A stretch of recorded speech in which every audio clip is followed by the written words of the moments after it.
Et maintenant, nous donnons la parole à nos amis de la station de Nîmes.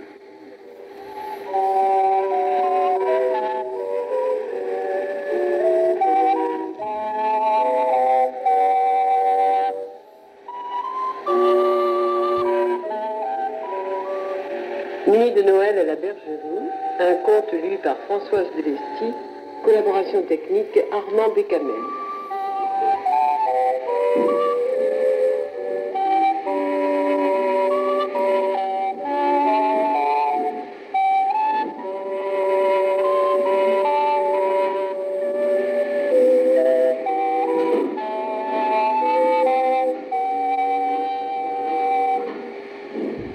Chez nous, en Provence, la nuit de Noël, il se passe des choses extraordinaires. Il y en a que vous ne voudriez peut-être pas croire. Eh bien, vous auriez tort. Par exemple, tenez, si je vous dis ce que j'ai vécu lors de la dernière nuit de Noël, vous ne me croirez peut-être pas. Et pourtant, c'est vrai. D'abord, il faut que je vous dise que je m'appelle Justin. Je sais, c'est ridicule, mais je n'y peux rien. J'aime encore moins quand mes amis me donnent des diminutifs comme Jus ou Tintin. Donc, je m'appelle Justin et je suis le fils du mince. Enfin, je veux dire que je suis le seul garçon de la famille. Alors tout le monde est bien gentil avec moi. C'est pourquoi l'été dernier, quand j'ai trouvé mon chien et que je l'ai ramené, on ne m'a rien dit. Et pourtant, chez nous, on n'aime pas nourrir des bouches inutiles. Ce chien, je l'ai trouvé sur la plage des Saintes-Maries de la Mer. Il était perdu. Il n'était pas d'ici. On n'en avait jamais vu comme lui. C'était sans doute des Anglais qui l'avaient laissé. Je dis ça parce qu'on m'a appris ensuite que c'était un berger d'Écosse. Mais mon père disait qu'en fait de berger, c'en était un qui n'avait jamais vu de mouton, et je veux bien le croire. Nous avons un troupeau au mas, et quand il les voit arriver, il part en courant. Mais je crois que ce n'est pas parce qu'il a peur, c'est parce qu'il n'aime pas la poussière. C'est un prince, ce chien. Il est fier et beau, et il regarde tout le monde avec mépris. Tout le monde, sauf moi. Moi, il m'aime. Je l'appelle Rick, mais tout le monde au mas l'appelle Monsieur Launay, depuis le jour où je l'ai emmené. En effet, ma grand-mère, en le voyant, s'est exclamée « Beau Dieu, le Launay !» C'était comique de la voir. Elle en était ébahie. Et par la suite, quand mon père a décrété qu'il n'était bon à rien, ni à chasser, ni à garder le troupeau, tout le monde s'est mis à l'appeler Monsieur Launay. Je n'ai pas l'impression que ça lui fasse de la peine. Il se moque pas mal de tout ça. Quand je ne suis pas là, il m'attend. Et quand je suis là, il me suit partout. Le jeudi, nous allons faire une longue promenade dans les Sanganes. Et nous nous couchons tous les deux, l'un à côté de l'autre, à l'ombre d'un tamaris. Il pose sa tête sur mon bras et il me regarde si tendrement de ses beaux yeux en amande. Avec les autres bêtes du mas, il ne sympathise pas trop, il les évite. Du moins, il les évitait. Et elle ne l'avait pas adopté jusqu'à ce fameux soir de Noël, car il faut bien que je vous raconte ce qui s'est passé. Je vous ai dit que nous avions un troupeau de moutons. L'été, il part à la montagne, et l'hiver, il revient chez nous dans la cour.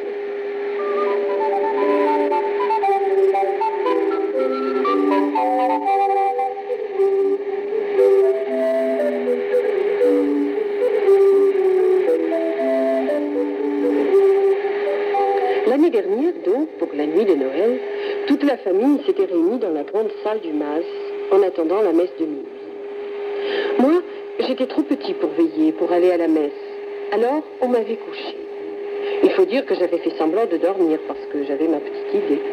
Ma grand-mère, un jour, m'avait dit que la nuit de Noël, en Provence, les bêtes se mettent à parler. C'est pourquoi j'avais décidé de passer la nuit à la bergerie avec les moutons, les chèvres et les chiens. Cela vous étonne peut-être, mais je ne vous raconte pas d'histoire. En Provence, la nuit de Noël, les bêtes parlent. Seulement voilà, personne ne peut les entendre, car elles ne parlent pas en présence des hommes. C'est pourquoi j'avais décidé de me cacher. Je vais vous dire comment.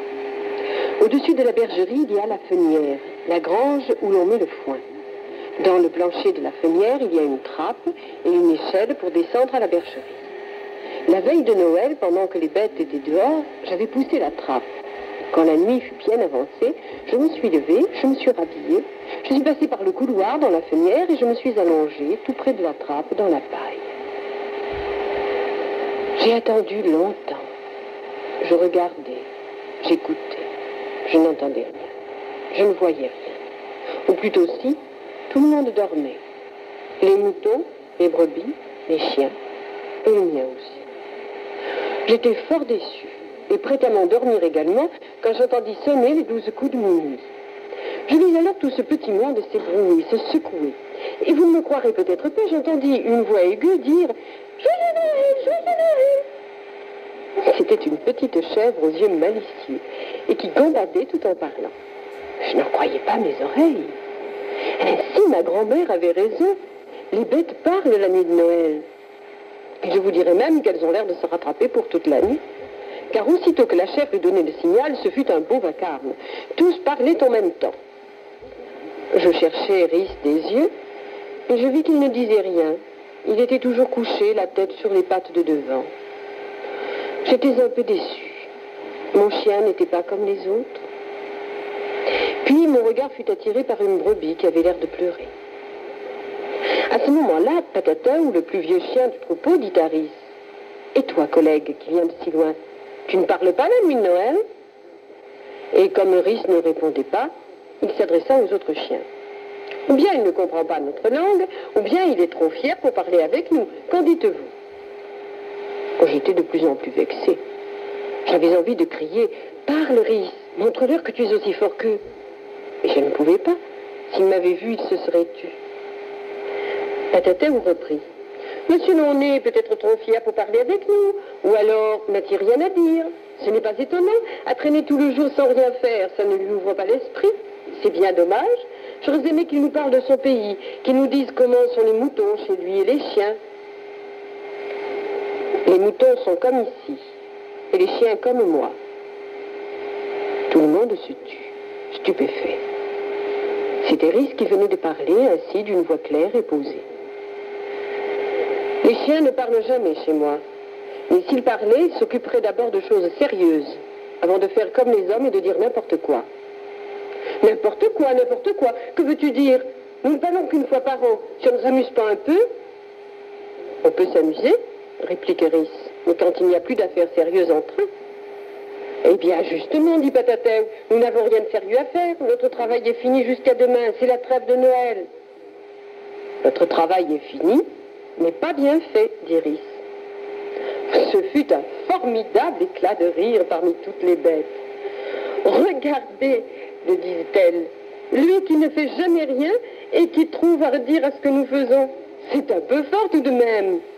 On les voit, ceux qui ne savent pas faire autre chose que critiquer.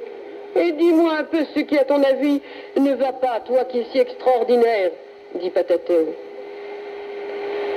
Rhys prit le temps de s'étirer, de bâiller, et laissa tomber.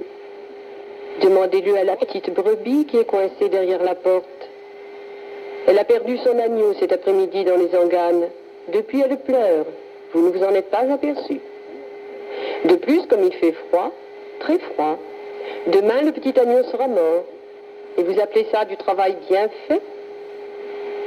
Ce fut un beau charivari. Les chèvres se bousculaient pour mieux voir.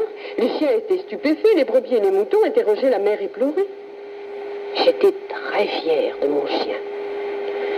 Patatin s'approcha de lui et lui dit « Comment sais-tu cela?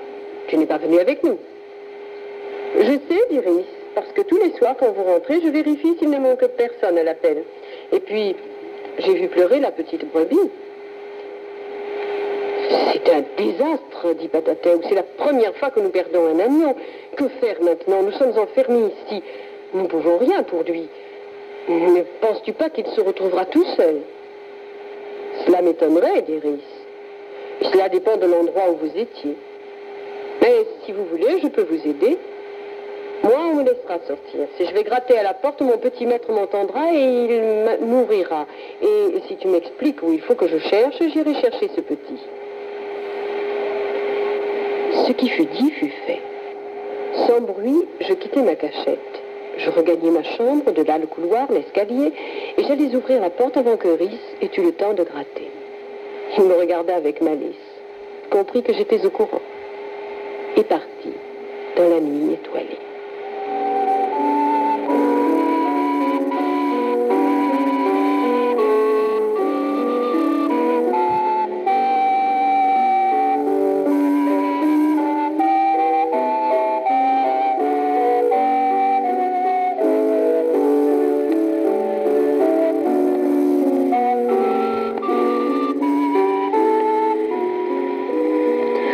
retournai me coucher, mais je ne dormis pas. Je guettais le moindre bruit.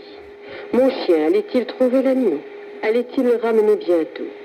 C'est ainsi que j'entendis le départ pour la messe de minuit, puis le retour, puis les bruits de fourchette qui m'indiquaient le réveillon, puis le calme revint.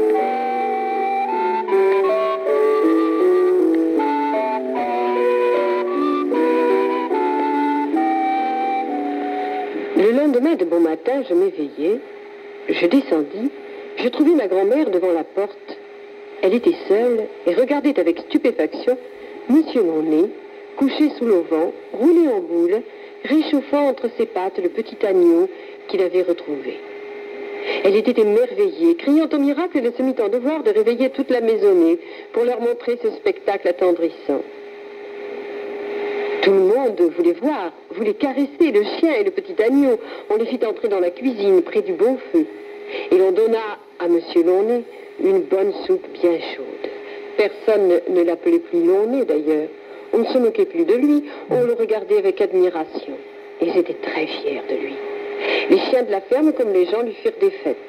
Il était maintenant un des leurs. Et comme je regardais tout ce remue-ménage assis dans un coin, lui, si gentil, vint se pelotonner contre moi, et il s'endormit en me léchant les mains. Voilà ce qui est arrivé un matin de Noël, l'année dernière, quand j'étais encore petit.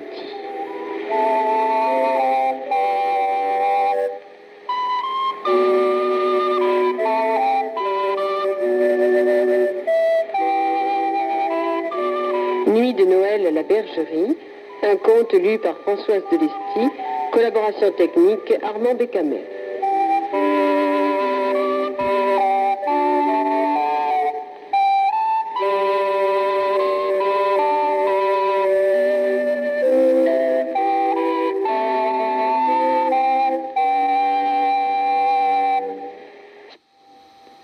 Enregistré en 1970.